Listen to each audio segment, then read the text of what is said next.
My name is Dumitriu, and I'm the CEO of Midokura. And I'd like to tell you about our SDN solution and how we're starting to use multiple Southbound protocols and a bit of the motivation for why we are so excited and so interested in OpenDaylight. So the outline of my presentation is going to start off with an overview of our company and then talking about the drivers for SDN and network virtualization in particular, which is what we're focused on. A little bit about SDN architectures and why OpenDaylight and the use cases that we're talking about addressing with OpenDaylight.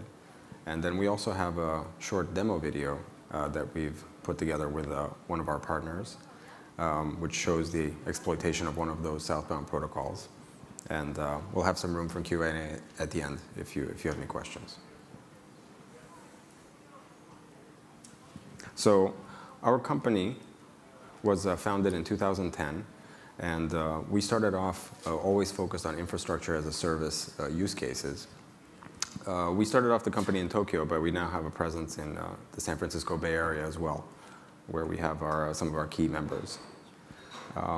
We started off network virtualization as our core competence for infrastructure as a service cloud.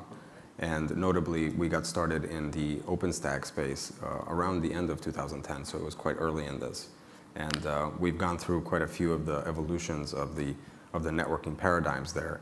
And I think that's influenced our solution quite a bit. So our company, we received our Series A funding last year, which was $17 million we raised, fairly large Series A round that's allowed us to expand our engineering capabilities and ultimately our sales force as well here in the US. We were among the top 10 of the CRN SDN startups in 2013, and we've gotten a fair bit of traction in the enterprise as well as service provider customers. Okay. I just want to call out a couple of our customers and our ecosystem. We have Sakura Internet and KT partners. Red Hat, we're working with them very closely on OpenStack Neutron, which is our primary way that the customers consume our solution through the Neutron API and all the network services there. And we've been working within the context of OpenDaylight, in particular with Cisco, IBM, Plexi, and Cumulus on several different projects related to northbound and southbound APIs. So the drivers of SDN adoption for us are primarily infrastructure as a service cloud, which is being deployed in a lot of different situations and scenarios. Amazon and AWS really changed the way that IT infrastructure is consumed and delivered and gave rise to what you all know as shadow IT, where basically the desire for application owners to have agility of the infrastructure caused them to go to service providers, even outside their own companies, that could actually provide that. And as that pressure has built up, their own IT departments now are looking to provide the same level of agility and control. So therefore, that means infrastructure as a service cloud, self-service IT, and more control given to the application owners, while the infrastructure operators and the security folks, they really want to maintain the policy control and the security policies that they're used to. So it's this dichotomy between agility and control that is driving large change in the enterprise IT infrastructure, and it requires changes to the network infrastructure as well in various ways. So that's where we come in. That's where SDN comes in general.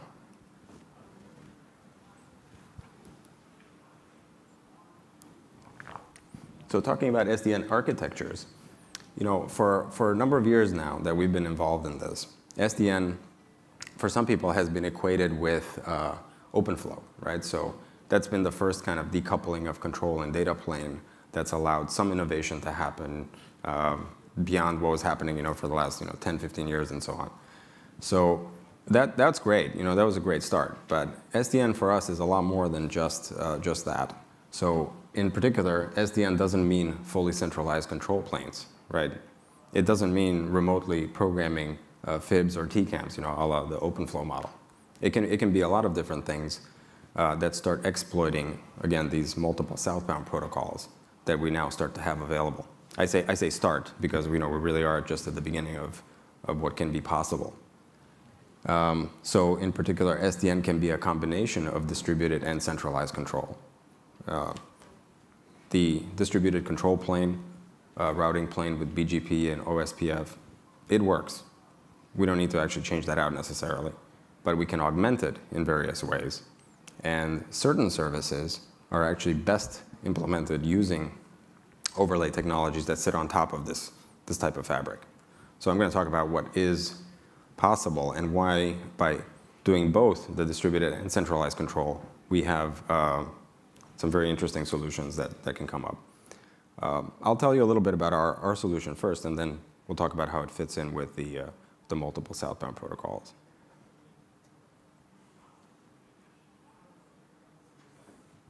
So Midonet, our product, it's a software distributed overlay solution that implements network virtualization.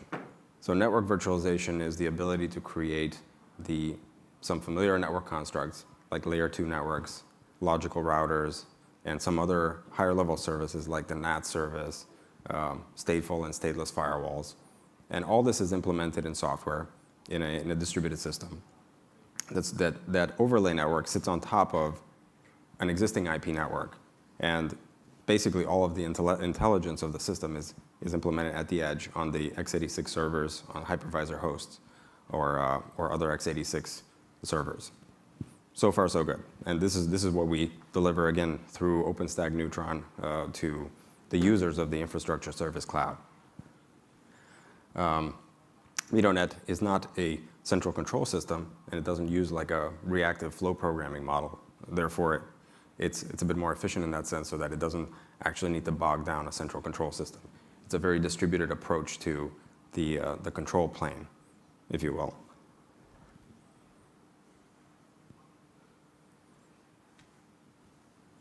So the way this actually works is, here in this picture, we actually show a couple of different systems.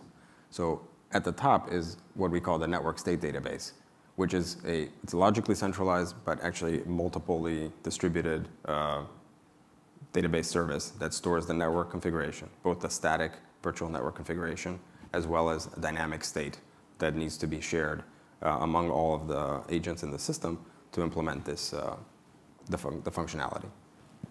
The physical servers, which are basically Linux hosts running the hypervisors, they also run our agent, which is there, and it communicates with the network state database as well as with each other to share enough information to provide this distributed layer 2, layer 3, layer 4 functionality. And in the middle, the interconnect is just an IP fabric, right? So as long as we pass IP, that could be something like a CLOS network that has very high cross-section bandwidth, and it's the only requirement that the system actually has. And then for external connectivity, we use pretty much the same thing. It's a very symmetric type of model. The same agent also runs on x86 hosts to provide external connectivity outside of the cloud. And that could be either L3 or L2. In this case, for example, we show it says BGP gateway. So for interconnecting L3, we do use BGP. So we have a BGP service integrated in with our control plane so that external networks can speak BGP to our cloud, like AS to AS, and that will be fed into the routing tables and the fibs that eventually get distributed to the agents, right? So that way we actually can interoperate in a scalable and redundant way with external networks. And we also have the same model also works for L2, so we can actually plug the gateway services into your existing VLAN trunks and then map VLANs into layer 2 virtual networks inside our system, right? So this is all fairly basic so far, right? But it is the base on top of which we need to build all the other network services. And the yellow lines there are the tunnels, the encapsulations over IP, and we do support GRE and VXLAN. So VXLAN being more preferred now because it's able to be load balanced over the infrastructure. which GRE sometimes doesn't work. Right. Okay. So that's our solution, right? And the value proposition of deploying this type of overlay solution, there are a couple of different things. One is you can deploy applications and provision the virtual resources, instantly, because there's no wires to unplug. Obviously, this is all just software configuration of the system, right? So again, we can reduce the provisioning time from sometimes hours or days to seconds. It's instant. Going over the top makes a lot of sense, right? You can use your existing hardware, so we don't have to actually change any of the network out because it runs over the top. And that's a pretty good, I think, for this stage of the deployments, right? We're not talking about ripping everything out and replacing it, right?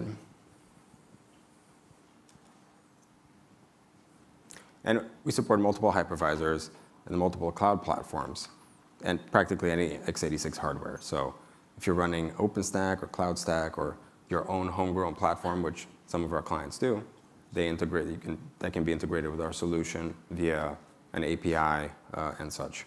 So that's on the management plane. On the hypervisor and the data plane, KVM, Xen, LXC, Docker, other containers on Linux, those all work. And we do also now have an integration that works with ESXi, Hyper-V in the works, right? So that can really build out a multi-hypervisor cloud as well in cases where that's required, which does happen. A lot of customers have an ESX vSphere deployment with ESX. They also want to run an OpenStack cloud, which might be the one that ends up scaling more, but critical services may remain on VMware. So the multi-hypervisor approach does have some value in that case. So overlays are great, right? We have all these good properties. However, we also do have some limitations, and those limitations start to be felt, as the deployments get bigger and more complex, and as QoS requirements start becoming more stringent. So one thing is, there's limited visibility from the operator of the overlay into what's happening in the physical network. So if traffic doesn't pass through, maybe you can't tell why, right? There's no great OAM functions in the overlay right now. So that's one thing.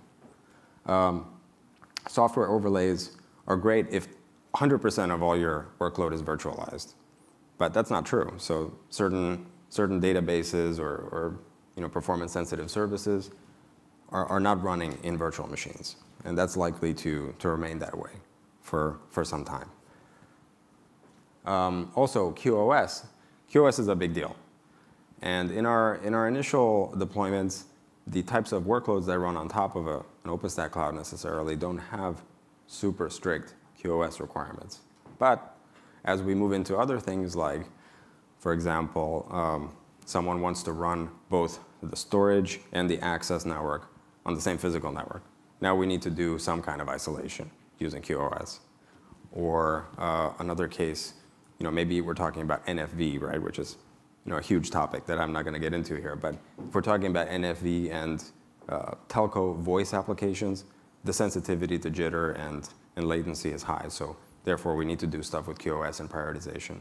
And we can do a fair amount of that with the overlay, but maybe not quite enough. And finally, again, the hardware switch for physical workloads is an important point, because we will have some situations where bare metal clouds are actually where certain users are going. Like, for example, maybe the big data type of applications, they don't want to virtualize those. So what are we going to do? With the overlay, that's not quite enough. So enter OpenDaylight, right? Sorry, this is my joke from Enter the Dragon. So the nice thing about OpenDaylight that really was true from the very start, even before we got involved, is that there are already a plethora of Southbound APIs starting to be available. So I've listed a few here. Maybe they're not all quite there yet, but certainly they all will be there, right? Netconf, basic CLI, over SSH interfaces, SNMP, XMPP, OpenFlow, OVSDB, BGP, all of these interfaces are part of the OpenDaylight source code and code base. Almost all of them are there today. For us, as a vendor with a very specific solution, it's difficult for us to actually engineer all of these interfaces in-house, right? So we're very excited about OpenDaylight, particularly for this point. So we're going to leverage the ODP community-provided Southbound APIs and contribute to some of them as well, as needed to make enhancements to address some of the issues that we talked about on the previous slide.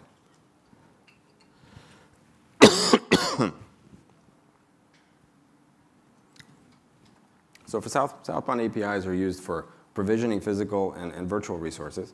In our case, particularly, we're interested in the physical ones, and allows more control by the IT and network admins. And we can use this to using QoS, we can maximize the network utilization, which is one of the points that's important for reducing cost, for example. And ultimately, using the right tool for the job is what this is about. So in the overlay case, we do our own synchronization protocol between the network state database and the agents at the edge, because it's all our software running on all of these points. However, in the case of interacting with the physical network, we actually need to use some third-party protocols as well. We need to use Southbound protocols to talk to multi-vendor network hardware and devices. So in the system that we've implemented, we actually run the ODP controller side by side with our MidoNet components, and we interconnect things at the state database level, and we leverage. I'll talk about the one use case that we're going to show a demo for today.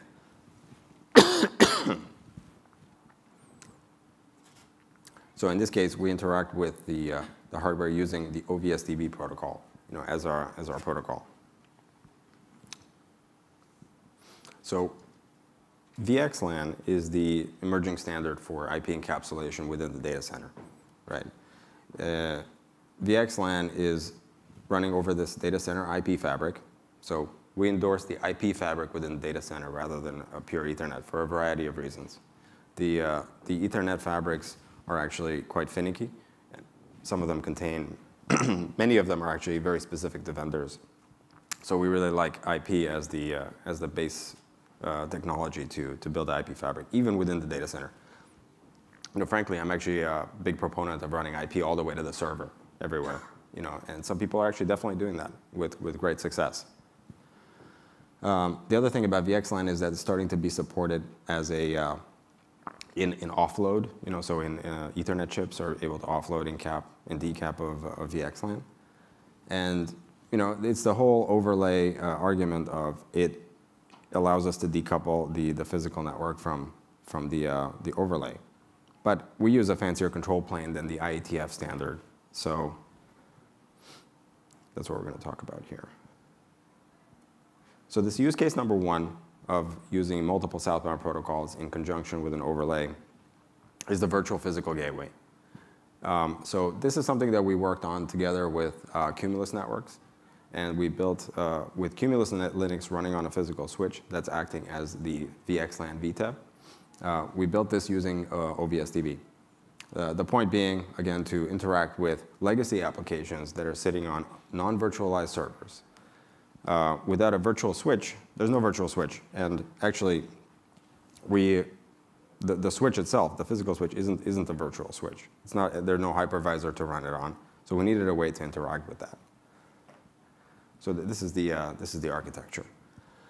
So the system looks very similar to the previous one, except that next to our network state database, we've also added the ODL controller, right? And then on the bottom right is the actual hardware switch, the VTEP, and that is talking with the ODL controller using the OVSDB protocol.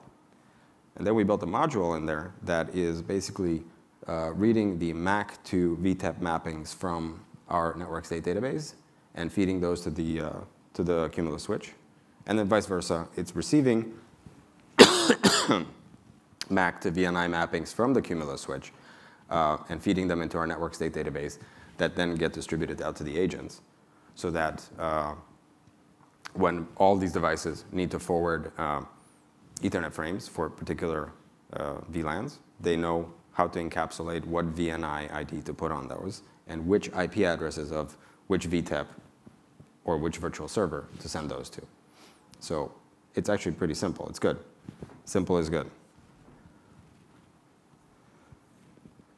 So Cumulus Linux, as you know, it's a standard Linux operating system for Ethernet switches, which is amazing and awesome, right? So now we have an open platform that we can actually run software on the switches, which is very exciting for us.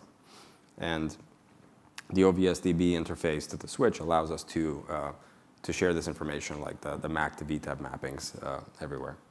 The switch itself there are several vendors that are supported by Cumulus Linux, and we can get some very nice 10G, 1040G Ethernet switches to build an IP fabric in the data center.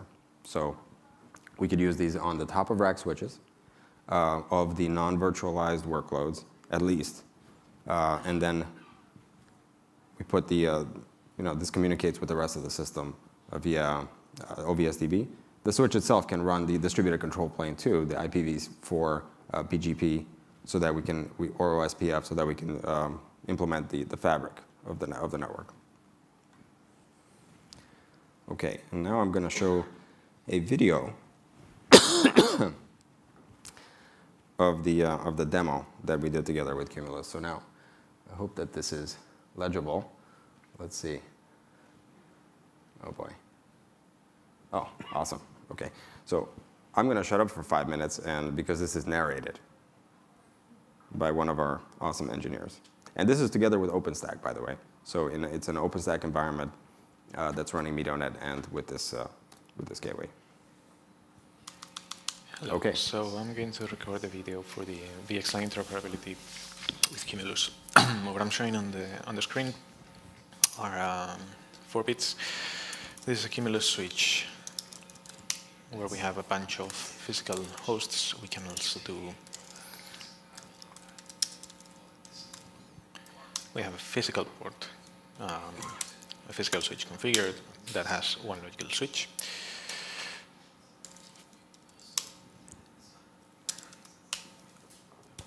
The logical switch has one local MAC, which this corresponds to the local end of the VXLAN tunnel. And the same thing in the remote MACs, we don't have any because we still don't know the MeadowNet bridge, the MeadowNet side. Here we have an IP. Here we have this IP that corresponds to a VM that is living on the Cumulus side. So this is connected directly to the VXLAN, so to the VTEP, sorry. Here we have an OSDI console, so we can do operations. This is running on my laptop, so we can VTEP connect to Cumulus. This is actually going to show localhost because I'm running this on my laptop through an SSH tunnel. So we could do the same operations. We can do VTEP list ls, and we have Cumulus that matches Cumulus here. We can also do VTEP this list ls. We have this guy here that we had before. We can also do VTEP list mcast max. So we see all of them mcast max. And similarly, we can do. So we have the empty unicast tables. We can also do VTEP add ls, give it a VNI, and give it a name. So now we have a new logical switch. The nice thing is that we can do VTEP list ls, and this new logical switch already appears here. And here we can do the same thing. We can do ls, and now we have the logical switch here. If we would remove it, this guy disappears.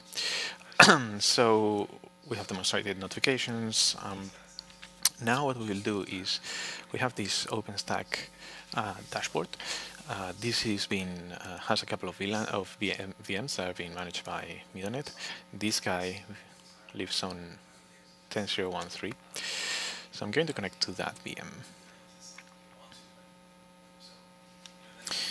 And once we are here, I'm going to open it, the whole screen.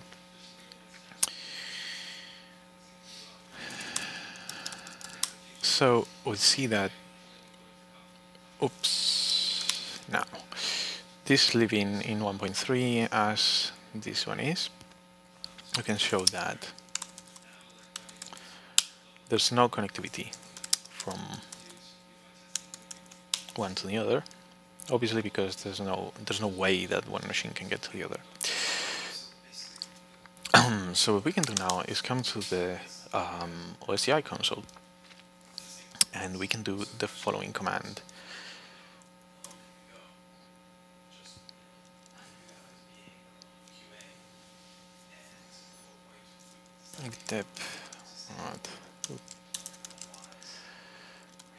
Mac. We give it an ls, which is ls0. We give it a MAC, which will correspond to this guy here. So we do FA163E3760 FB, and we give it an IP. The IP is going to be the one from Midonet. That's corresponds to the Midonet host.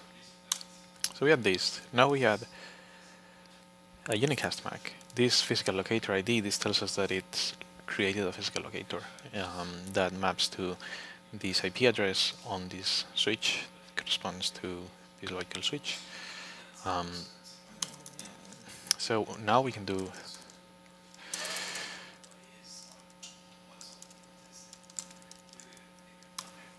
now we have added a multicast MAC, and we have a unicast MAC. What happens now is that we can do this, and we get a successful ping that is going from one machine to the other. It would be interesting to mention that we have a huge latency. Why is this? Because this is happening through the Atlantic. Here we can show that we actually have the same remote MACs. Note that we do have, this was before empty, now we actually populated this couple of entries, mapping to the Midonet port. One thing we can do is clear the remote MACs on ls. And now we have broken connectivity.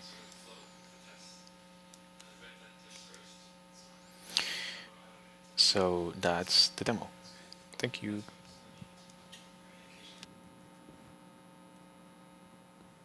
Okay. So there you go. That was the demo. And some of you might have noticed there were a couple of manual commands there, to connect the switch with the rest of the overlay. That is currently being automated, I assure you. Okay. So the other case I mentioned was troubleshooting. So this is, again, the visibility issue between the overlay and the underlay, where the operator of the overlay in the cloud really wants to know what's going on when some connectivity is broken or something's slow. There's opacity there that we can't do anything about. So again, for this, we haven't built a solution for this yet, but we're working again with our partner. And we're going to be using, again, other southbound protocols to exchange information or instrument the physical network and get information about the traffic that's being passed, that traffic that we've tagged in our overlay. Third use case is application policy. So in application policy, we may exploit multiple types of actions, including QoS application, besides service chaining and such. And app policy, as you know, within OpenDaylight is another one of these top-level projects that we're involved in to add that and create standardized models and interfaces. So for actually implementing that to enforce the QoS actions, we need southbounds for QoS configuration. Now, we could do it all by hand, but that would be extremely painful, right? Especially across a large network, and then you could never change it again. So with like a netconf type of southbound API, we can configure the traffic classes and mappings of DSCP to traffic classes on the underlay fabric switches. And in our overlay at the edge on x86, we classify and mark the traffic, like the DSCP bits in IP encapsulation. So currently, there's no standard for doing this, but ODP provides all kinds of options, and we're going to figure something out. We're going to figure something out that works, and we're going to present it here again in another session. And hopefully, we can create a de facto standard of something that actually does work. OK.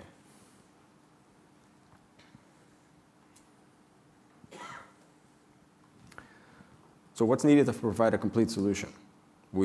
Our overlay network provides a lot of cool functionality, and it's very useful for the operator of the infrastructure as a service cloud. But we still need these southbound APIs to interact with the hardware so that we can implement these functions, right? Like QoS, gateways, and such. And working within the OpenDaylight project with a rich set of southbound APIs, we're going to fill that requirement. Our controller and the southbound of ODP run side by side, exchanging a lot of useful information. And we can build some very complete solutions for the network operators and the cloud operators to realize a vision where all the infrastructure is very easily manageable and provides all the right visibility. So we're not replacing our controller, but we're actually augmenting it to extend with these southbounds. That's the end of my presentation. If you have any questions, I'd be happy to take those or meet you at the booth later. And I've been asked to remind you that there's a survey that you should all fill out and for a chance to win a Nexus 7. Thank you very much.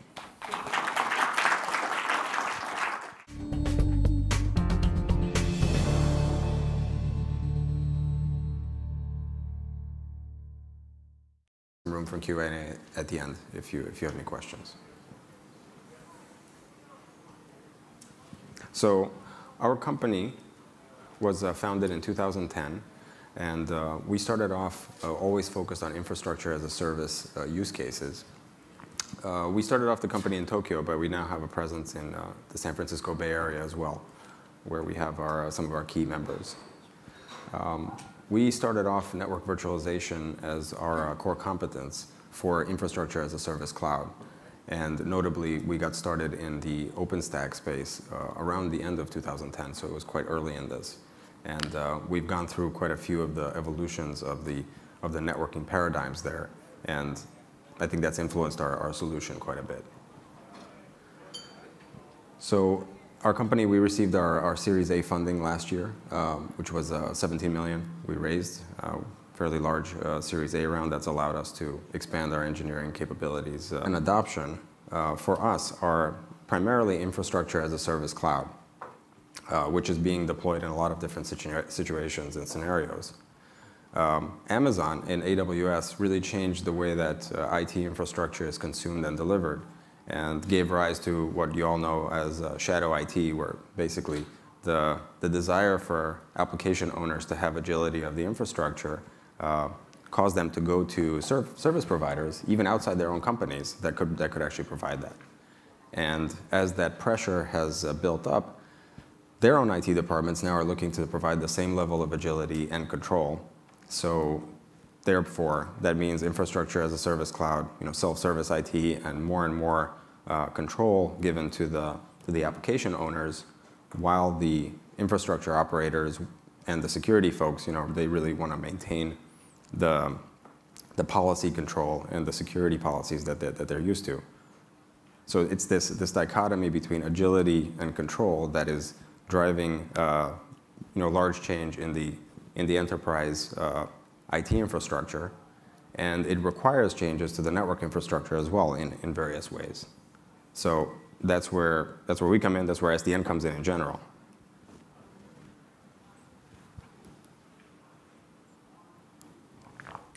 So talking about SDN architectures, for a number of years now that we've been involved in this, SDN, for some people, has been equated with OpenFlow, right? So that's been the first kind of decoupling of control and data plane that's allowed some innovation to happen beyond what was happening, for the last, 10, 15 years and so on. So that's great. That was a great start. But SDN for us is a lot more than just that. So in particular, SDN doesn't mean fully centralized control planes, right? It doesn't mean remotely programming fibs or TCAMs, a la the.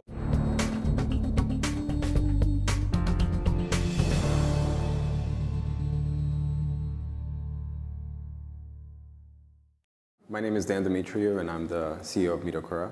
And I'd like to tell you about our SDN solution and how we're starting to use multiple southbound protocols and a bit of the motivation for why we are so excited and so interested in OpenDaylight. So the outline of my presentation is going to start off with an overview of our company and then talking about the drivers for SDN and network virtualization in particular, which is what we're focused on. A little bit about SDN architectures and why OpenDaylight and the use cases that we're talking about addressing with OpenDaylight. And then we also have a short demo video that we've put together with one of our partners, which shows the exploitation of one of those southbound protocols. And we'll have some, and ultimately our sales force as well here in the US. We were among the top 10 of the CRN SDN startups in 2013, and we've gotten a fair bit of traction in the enterprise as well as service provider customers. Okay. I just want to call out a couple of our customers and our ecosystem. We have Sakura Internet and KT partners. Red Hat, we're working with them very closely on OpenStack Neutron, which is our primary way that the customers consume our solution through the Neutron API and all the network services there. And we've been working within the context of OpenDaylight, in particular with Cisco, IBM, Plexi, and Cumulus on several different projects related to northbound and southbound APIs. So the drivers of SDN